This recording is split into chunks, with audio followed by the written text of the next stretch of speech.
Hər vaxt xeyir olsun dəyərli izləyicilərimiz, dekabrın 16-sıdır və beynəlxalq maliyyə birjasında nələr baş verəcək? Dünən Siqnal kanalında proqnoz verdiyimiz və elan etdiyimiz 4 siqnal mükəmməl dərəcədə öz əksini tapdı və gəlirlə nəticələndi. Bugün və dünən axşam da biz elan etdik, 4297-dən satış əməliyyatlarını elan etdik və bu da mükəmməl bir nəticə verdi. Bugün səhər saatlarında $47 dəyərləyib bu saata qədər, yəni saat yerli saatdan saat 10'a qalıb 20 dəqiqə və qızıl bizim verdiyimiz, bugün səhər saatlarında verdiyimiz yeni bir siqnal təbii ki gəlirlə nəticələndi və hansı hədəflərə qədər gələcəyi haqqında biz söhbət açdıq və Telegram kanalında bunu dərc etdik. Bugün nələr baş verəcək? Yəni bugün qızıl hansı hədəflərə qədər hərəkət edəcək? Yəni erkən satışlar 4285-dən gəldi və gəlirlə nəticələndə, ondan sonraki hədəflər isə 4278-dən aşağı doğru istiqamətlə, yəni əsasən də 4275-dən sonraki hədəfi 4267-lərdə artıq həmin hədəfə az qalıb. Yəni biz bunu Telegram kanalına səhər saatlarında dərc edirik. Ondan sonraki hədəflər isə 4250, 4212-lərdir.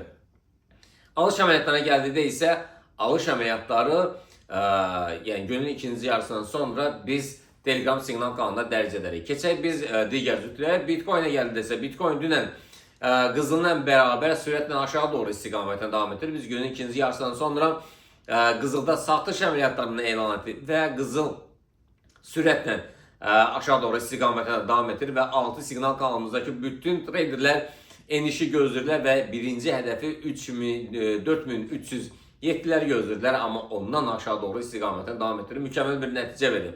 Eyni zamanda Bitcoin'da qızılla bərabər aşağı doğru istiqamətlə davam etdirir və hər ikisi DD drop down nümayiş etdirərək aşağı doğru istiqamətlə davam etdirdilər.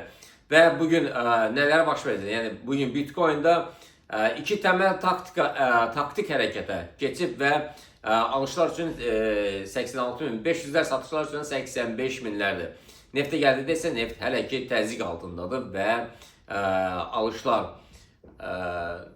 bugün üçün alışlar 60.45'lər, satışlar isə 60.25'lər. Dünən biz satış əməliyyatlarına nəzər çatdırdıq, 60-30'lara qədər endi.